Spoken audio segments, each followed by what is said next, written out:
Guys, gabi na, and then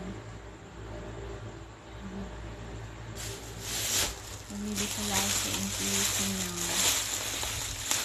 ito, pork na merong pato at saka coconut, dalawang coconut.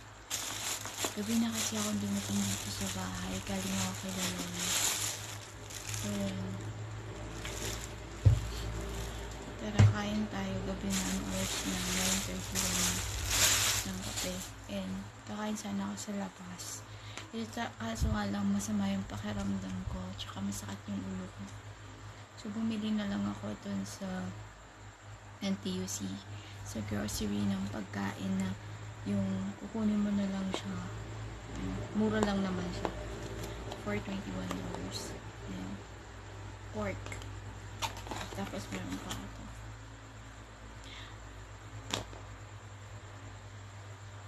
Kain po tayo. Thank you, Lord. Ayan siya pa sa inyo. Ganito siya, guys.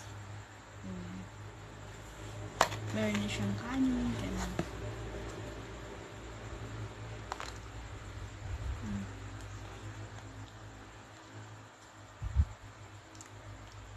Ang ayaw ko lang dito yung rice nila kasi may coconut.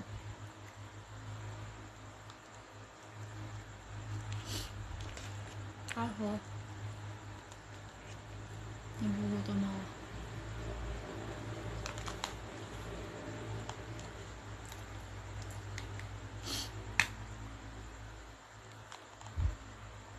Kaya hindi na ako nakapunta ng market kasi malilate na ako masyado kung pupunta pa ako dito, baka galit yung amo ko. Malilate ako maulit.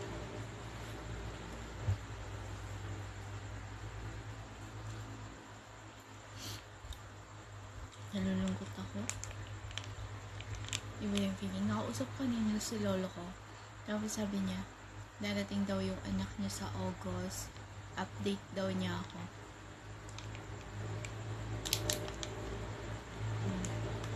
Kasi, yan, nagpakay mo na, magpapakay mo na. Alam niyo ba guys, kapag wala na sila lolo dito, gusto ko na rin lumipat ng, gusto kong magtrabaho sa Hong Kong. Gusto kong subukan pumunta ng Hong Kong, o kaya pumunta ng, Taiwan. Para maiba din yung environment.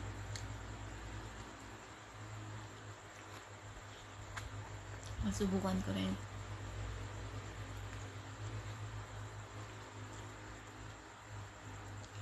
Meron akong kaibigan. Sa Spain siya. Sa South America ata yun.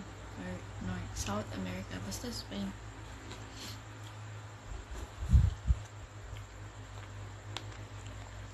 May placement fee, 100k.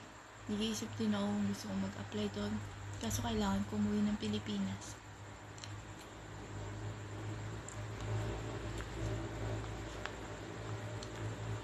Try lang. Wala naman masama. Maganda lang doon. Friday lalabas ka na. Saturday, Sunday yung off day sa Spain, sa South America.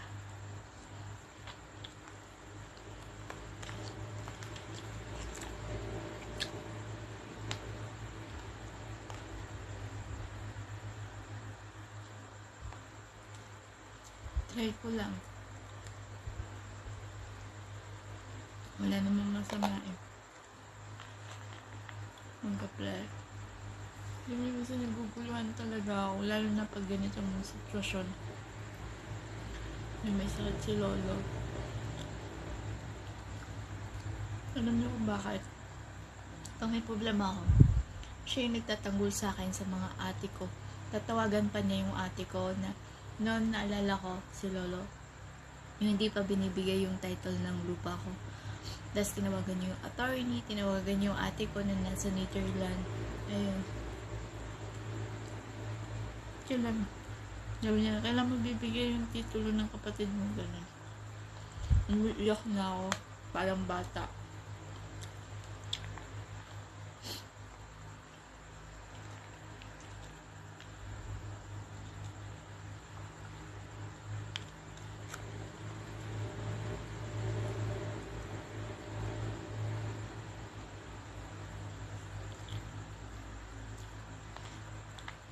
Kaya lumalakas yung loob ko kapag sinicheers ako ni lolo yung sinasabi, kami yan. Huwag kang hina ng loob. Ako lola.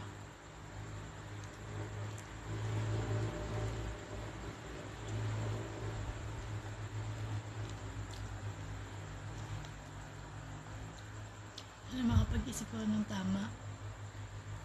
Pag natapos ko yung kontrata ko dito,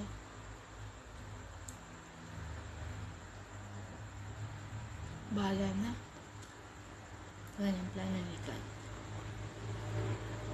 Sabi ko yung mga po. Ang hirap no kapag isa sa pamilya niyo may sakit.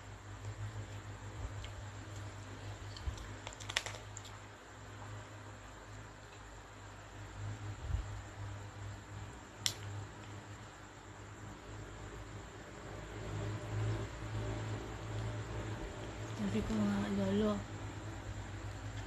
sabi ko, tinanong ko kung kailan siya babalik. Kahit alam ko naman na November siya babalik, sasabihin niya na naman, hindi pa natin masasabi, hindi pa natin alam, sabi niya.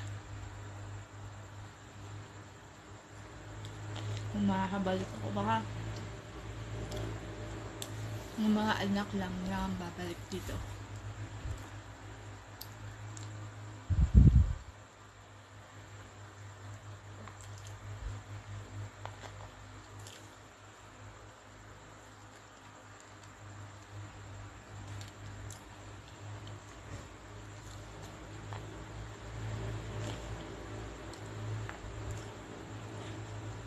Alam niyo ba?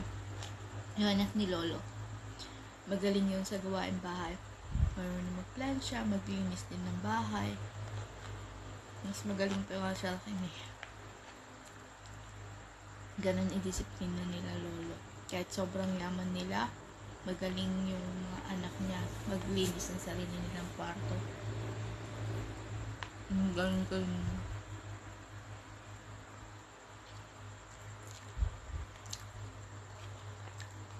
Sobrang galing nila. Hindi mong mayayaman. Hindi marunong. Mga anak ni lolo, mas sobrang galing mga independent.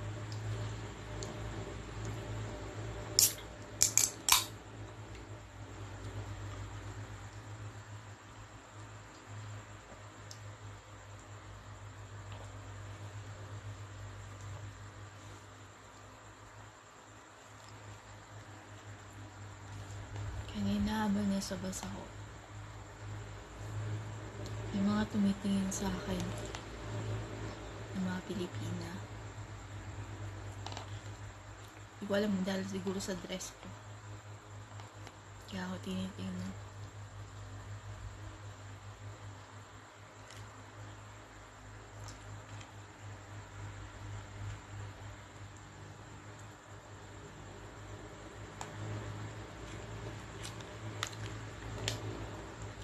Kahit sa MRT,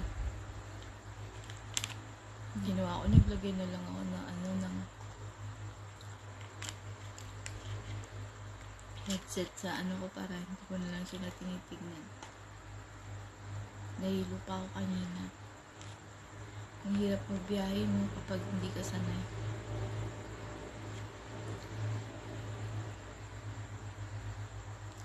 Anyway guys, di ko na kayang ubusin. Good night na ako sa inyo kasi gabi na alas 10 na. Inaantok na rin ako, napagod ako.